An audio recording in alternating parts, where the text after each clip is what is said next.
There are times that I may slip up, won't always get it right.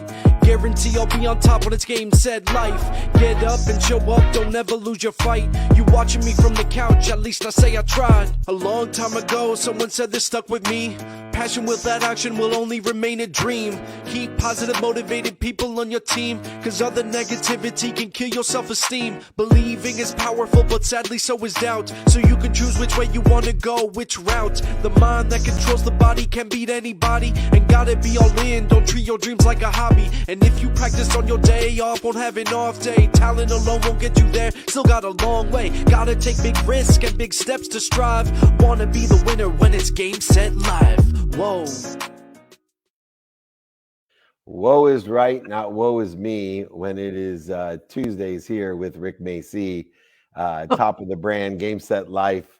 Welcome, my pal and co-host of Game Set Life, Rick Macci. Thanks for joining me.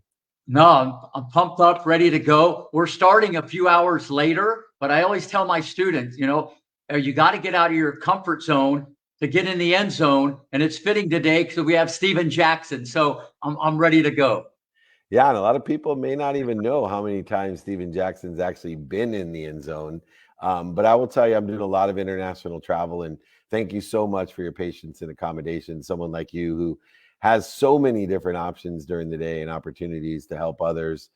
It really means a lot to me that you would adjust your very active and blessed schedule to be with me. But traveling internationally, it's interesting because sports are really, all of them, including the NFL, with the popularity that we're having in Europe, especially in the Asia kids market. But tennis has always been an international sport. Yeah. And you've been at the top of the game, not only as a player, but as a coach, obviously, with so many Grand Slams, we can't even count them, which is what has landed you into the Hall of Fame. But I'm really interested, for a sport that has always been international, how has the international aspect of sports impacted, number one, tennis, but also I'd love to get your opinion or your perspective on the impact that it has on all sports? Well, first off, back in the day, it wasn't as global. It was only a few countries. And then once this thing became more global, you're seeing people from everywhere, all corners of the world. Because listen, David, there's athletes everywhere. They just need an opportunity, and tennis is such a vehicle, okay, especially for a lot of women, to make an unbelievable living, okay? They got the hunger, they have the thirst. So it's become a lot more competitive. And that's actually one of the reasons why there's been a drought with men's tennis. We haven't had a Grand Slam champion since my good buddy Andy Roddick, a long time ago. So yeah, it's more global. An athlete's an athlete, and it's just taken on a life of its own in all sports, and I think when you have more people doing it around the world, and then you have them as role models, okay, they're inspiring the youth, and that's the path they decide to take.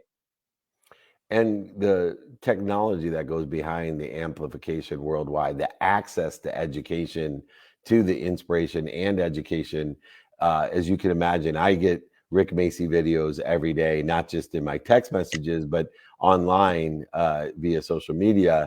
And it's amazing the insight that is available to everyone. So whether you're in Croatia or Bali or wherever there's cement in a net, there's some great advice that's available. And so you don't have to have the extreme wealth to belong to a country club and pay for the greatest coaches in the world, because there's a humanitarian aspect of people like you that, yes, you do work one-on-one, and we have heard it from the movie and in person. You take care of the hamburgers, hot dogs, and the prime rib in whatever vernacular.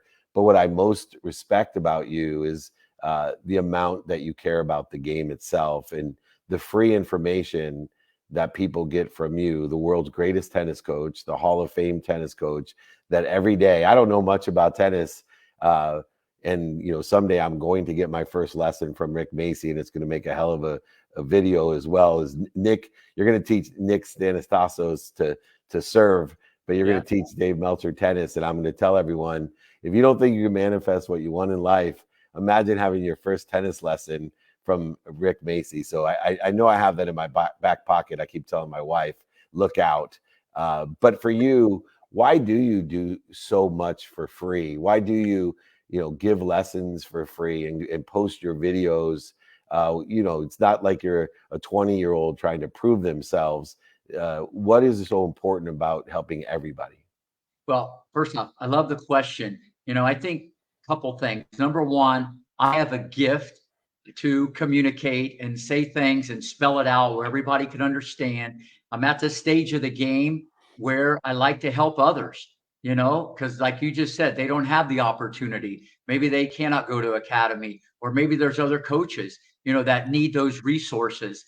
And, I've kind of become the leader in the clubhouse with instruction. The comments I get, even though it's only for a minute or two, it changes everything. And back to the information that's out there, that can kind of cut both ways, because now that everybody can go on YouTube or whatever, anybody can just start spewing out anything.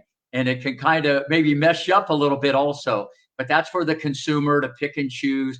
But I just love helping others. I've always been that way. I've never changed those Midwest values from Greenville, Ohio. I've just never changed in that respect. So, and when you can coach like that from the heart, that's how it connects with people. And the end game is all roads lead back to court number one here at the Rick Macci Tennis Center. So I just love helping others. And, I think whether it's a 5-year-old or someone on the pro tour or an adult, I think when you have that gift and you love to do it, you feel like you're hardly working.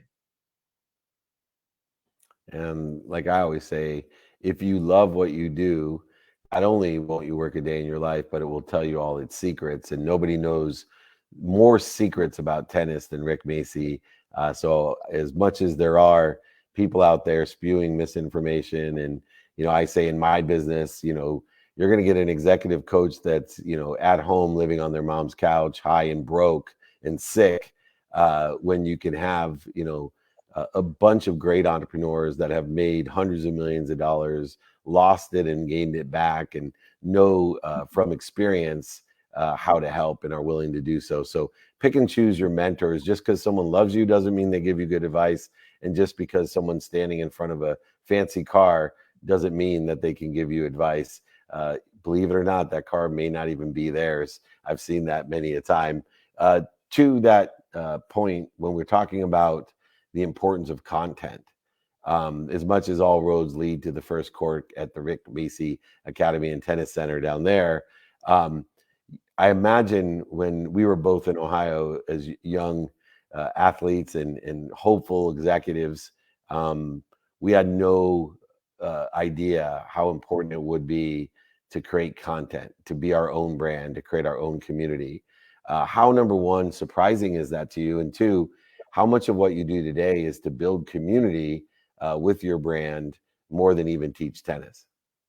Well, back in the day, I was just about hard work and getting better and appreciating everything. I grew up on a tennis court, David, and the nets were steel and the courts were chipped and there was no windscreens and there was really no one to play. So when you grow up like that, you So just focus on. Compton was, excuse me, I got to interrupt you. So basically, what Rick Macci's saying is Compton was an upgrade from Ohio. Yeah, no, like Richard said, that was East Compton Hills Country Club. So I was right at home back in the day. But I think that little cornerstone has always been with me, that appreciation, and just never forget where you came from.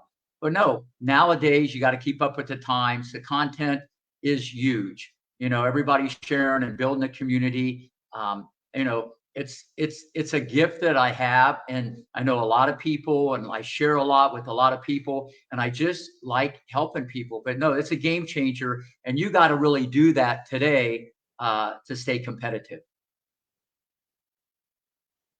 And one of the advantages of being competitive is being consistent. One of the ways that we can be consistent is to be able to somehow enjoy doing the same things over and over again.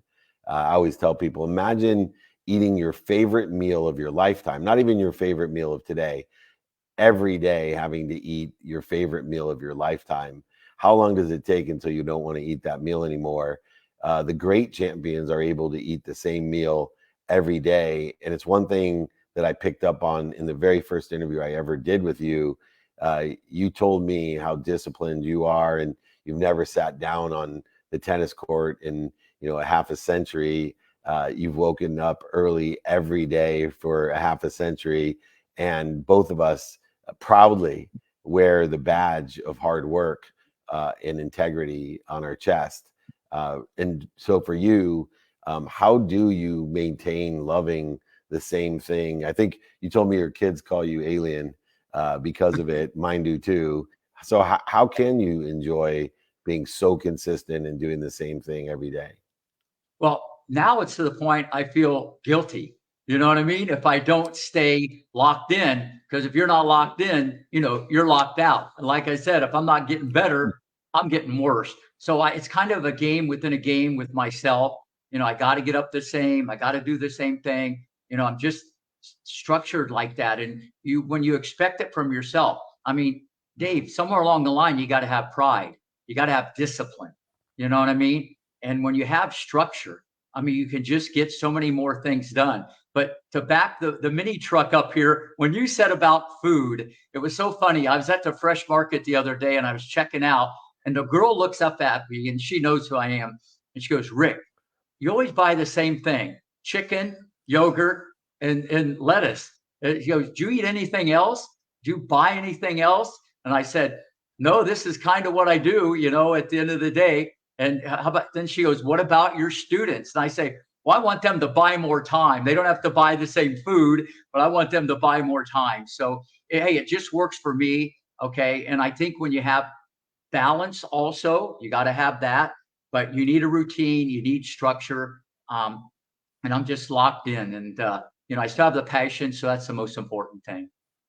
Well, it certainly is important to both of us. And it's also important to my new friend who I'm becoming closer to. I had Myron Roll, Dr. Myron Roll, who's one of my favorite clients as a sports agent, who was there from Florida State and won the Rhodes Scholarship and went to Oxford and played in the NFL, but became a brain surgeon from Harvard.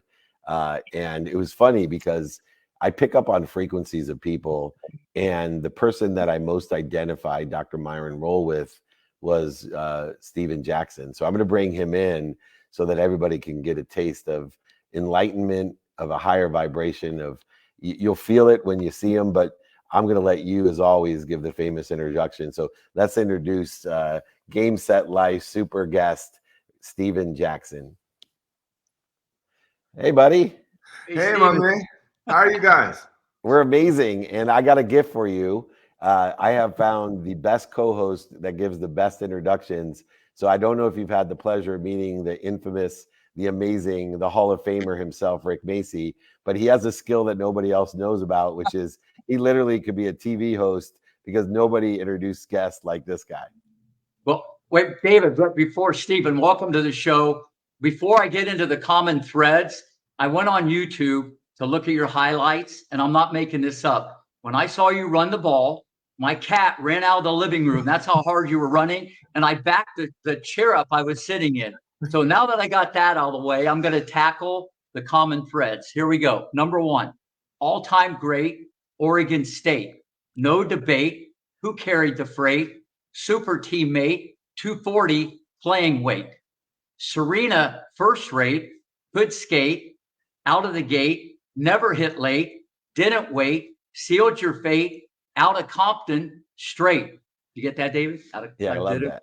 Not DM, bad for a middle-aged white guy. That's good. DM, all-time great, early riser, never late, everybody's date, no hate, Buckeye, the state.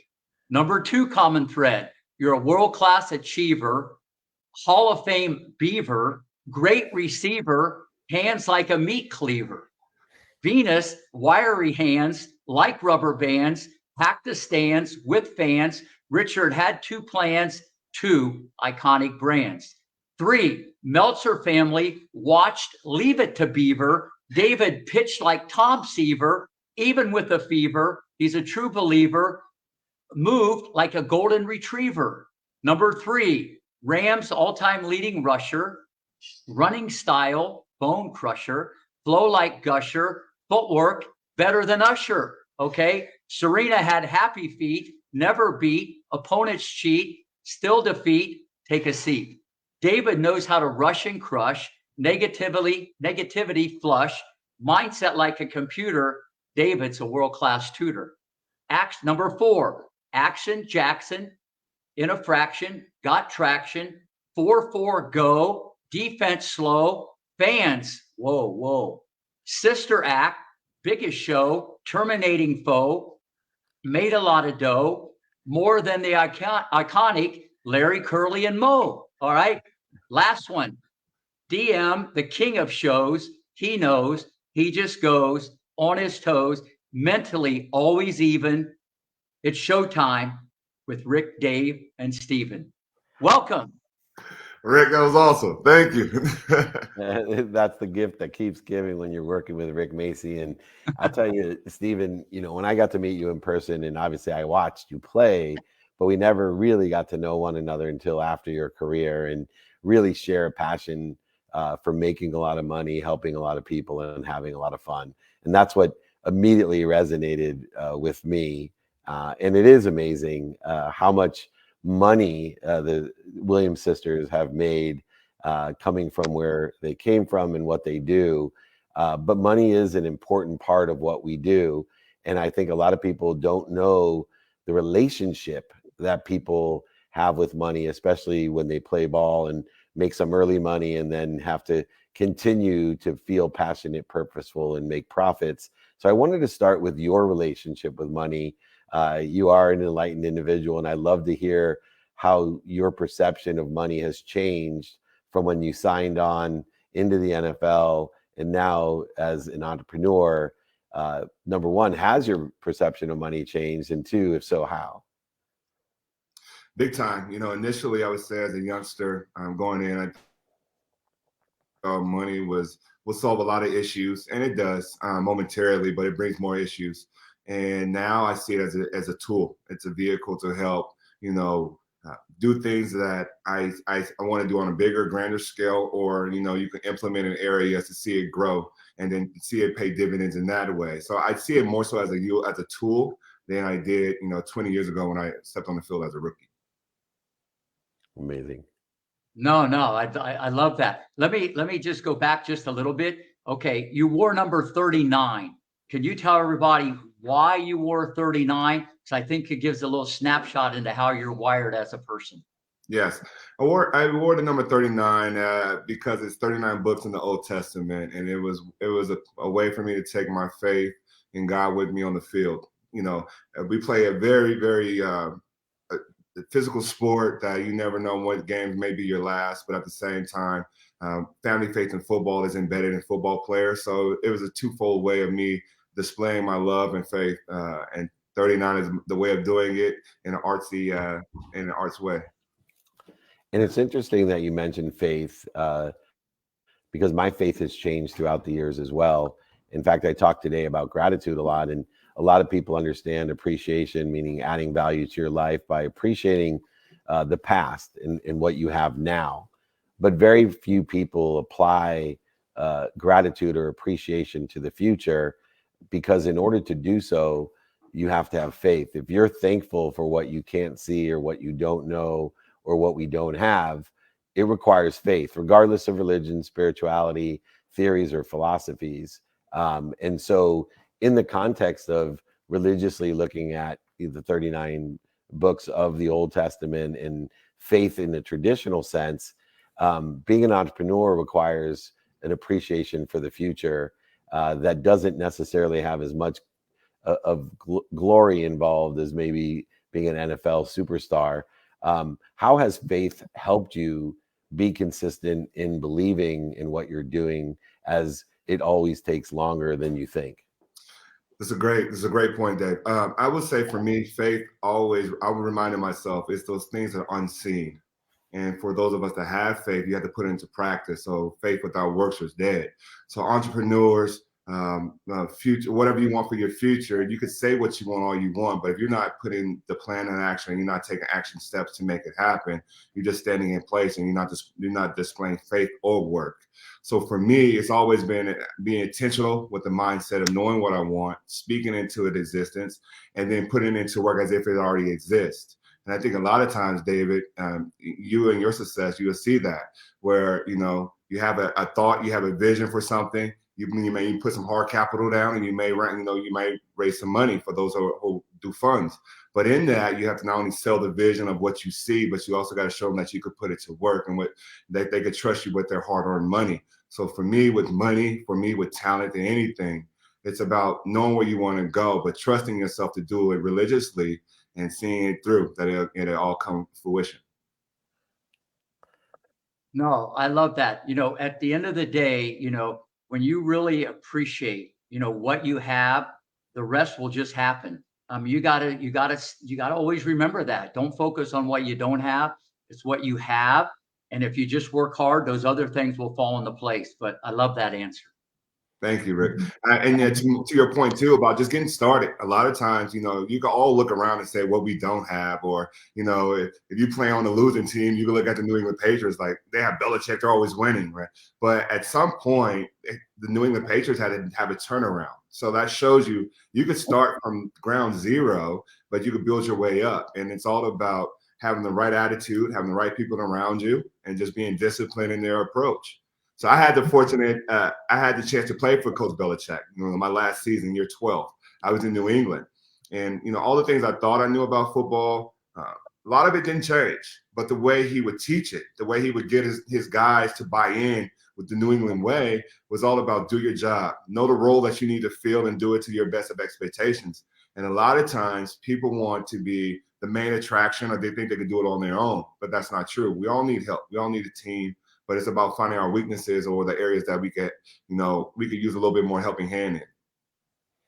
And, the fact that Bill Belichick wanted you on that team that late in your career is a testament to what he looks at and for when he builds a team. And we have all seen so many rings, and I know Tom Brady gets a lot of credit, but I am a huge Bill Belichick fan because I think a lot of times what Bill Belichick does is what all coaches, including Rick Macy, is able to do, is take talented individuals and bring the best out of them.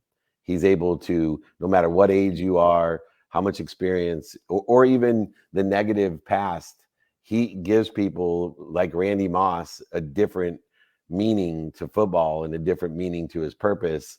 And that locker room is self-regulated. What you learned there in New England, how have you applied that? Because I think some of the principles that people learn in a New England Patriot locker room are extremely applicable to a business, about doing your job, doing your best, learning lessons, having fun, all the things that I've heard throughout the year from Bill. What are some of the things that you've applied, probably not just from Bill Belichick, but in the locker room that you're now using in the boardroom? We can learn. So whatever industry you're in, you can learn from other competitors. So for a long time, as I shared, I played a lot of football, but all of my years, it took to my very last year of professional football to get this lesson. And the lesson was, it was two teams that was not on the schedule. We weren't going to play them anytime soon, but there was a pivotal moment that was teachable. And Coach Belichick took that clipping and coached the moment. He coached the situation. Hey guys, if we ever have this come up, this is how we handle the situation. This is what we would do in this situation, and this is what I expect of you. So it doesn't matter if you have Cleveland Browns on the schedule, if you have the Atlanta Falcons on the schedule. It's the fact that this situation happened in our industry, in our sport. This is not how to handle it. This is how you should handle it. And I thought that was genius, because a lot of times coaches only coach the next play or the next team, and they don't look ahead. You never know when the situation is going to come up, regardless of who you're playing, because it's situational football. And I think time over time is why you see New England in the postseason and typically, in the latter rounds of the playoffs, because they're smart, they're heady, and they're disciplined. Well, first off, Stephen, that's the sign of a Hall of Fame coach, okay? It's like with Venus and Serena. Even when they're 11 and 12, we were talking about people on the pro tour. Steffi Graf would have got that. Martina would have got that. Celis is going to get that. That beat the best 12-year-old, but here's what's going to happen in the future. So I had their mind ready for that. I'm satisfied today, but I'm always looking if this situation comes up. Because if you've been there mentally, been there, done that, it creates confidence and a calmness. Doesn't matter, tennis, football, basketball. And that's the art of coaching. Today's important, but tomorrow you never know what's going to happen. And a good coach will prepare you for that. And Stephen, you had mentioned, getting started, or what Rick and I always talk about, 0 to 1 is more difficult than 1 to 100, especially for athletes that have so many options, opportunities, and touches of favor. They have so many characteristics to be successful. They carry a spirit of excellence. A lot of them have their own capital. And so there's more opportunity, which can create confusion and procrastination or a feeling of being overwhelmed. How did you choose your business, and what were some of the things today that you see in the business that still have you so fired up and inspired? Well, for one, I think being able to express myself in an artistic way to not only have a meaning behind design and a message behind it, the culture that we're trying to build here. And it stands for OBS, original brand and style, but it has a double meaning, the original barber school. So Rick, here in Las Vegas, Nevada, we have one of the worst school districts in the country. And I believe trade is a skill set that you could take it anywhere in the world and be able to provide for yourself or your family. But we wanted to step it up a notch, not only provide people an opportunity to find a career path, but you may not be interested in being a barber, but you might feel sentiment to the message, and that's being original. We believe originality is what all of us are born with. It's a style, the way you wear your swag, the way you wear your hoodie, your t-shirt, or your hat. It's a message point. When you leave out the house, this is what you're projecting to the world. And we want to tell our student barbers, we want to tell the people that support our brand and the culture of it, is being original is being yourself and doing it with style and class in a way that's fitting to you, that you know is one that projects to the world that you're confident in yourself and you don't have to be anything else. You don't have to be a carbon copy. That's I love that. amazing. Dave, let me back the truck up a second. In the last 870 days, have you ever dropped your cell phone? I have, yes. That's amazing, because you got the record in the NFL for 870 without a fumble. David, when I read that, that's amazing. So can I share with you why that's important, at least for me? Yeah. The very first carry of my career, 2004, I was a rookie. I was backing up a Hall of Famer by the name of Marshall Faulk. And I was the lucky guy to come in and try to replace him. And in that attempt, I would get on the football field. First carry, Rick, was a fumble. And my God, you go back and look at the film, it's like, you hold on to the ball, you're going to score. Your first carry would have been a touchdown. But because of that, I never forgot that. And I never truly let myself go of that, making that big mistake. I said, one, if I think I deserve to share the field and take the ball out of a Hall of Famer hand, I need to be dependable. But two, it's something that's so routine that I know better. So ever since then, I always will count the carries that, what I didn't fumble. In the last 5 years of my career, I never fumbled the ball. And I have great pride in that, just because of the way my career started. And I knew I was much better than that performance at that time. That's amazing. It's so funny talking about common threads. Marshall Faulk, who I do business with, a partner in one of my business with, he tells a story in his first game in Indianapolis that he fumbled. And the offensive lineman, the all-pro offensive lineman, forgive me, but I forget names, grabbed his face mask, stared him, huge guy, he said, here I was, top draft choice, Hall of Fame, Heisman candidate. I'm Marshall Faulk on this team with Indy. And he grabs the face mask and says, look, you mother effer, I got 4 effing kids. And if you keep fumbling the ball, I'm not going to be able to feed them. And he said he never forgot how scared he was every time. He goes, I was going to hang on to that football to make sure that all the kids were fed in the NFL, at least on his team, which is a remarkable story. There's so many great ones like that. Stephen, we just certainly appreciate your time.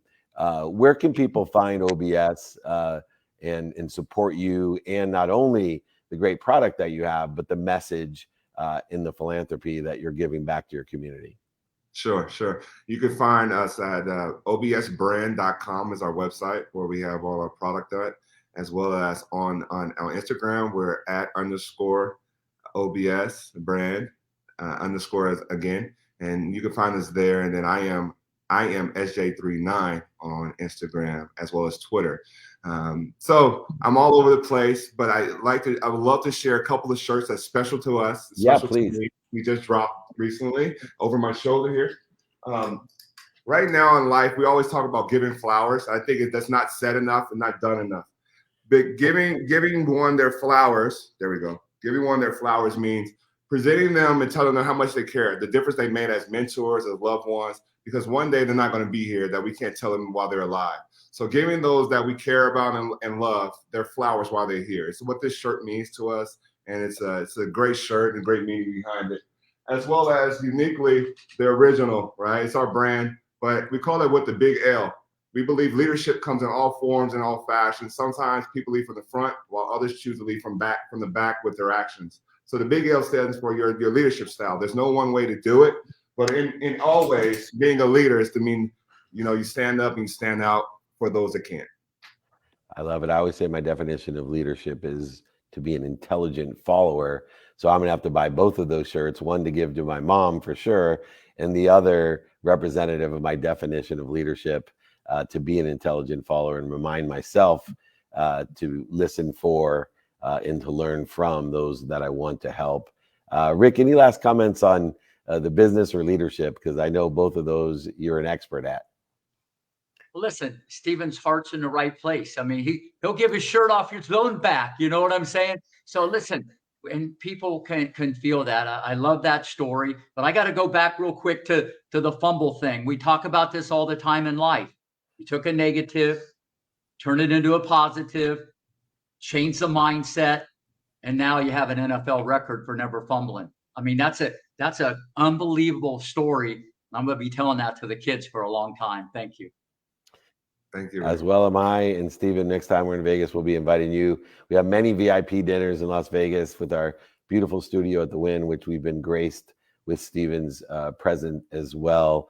I will put in my order from Scotland to be giving out those shirts. I hope our community follows my lead, no pun intended, from behind in an intelligent following way. So, Stephen, thanks for taking the time to be with us on Game Set Life. Thank you. All right. Thanks, Stephen.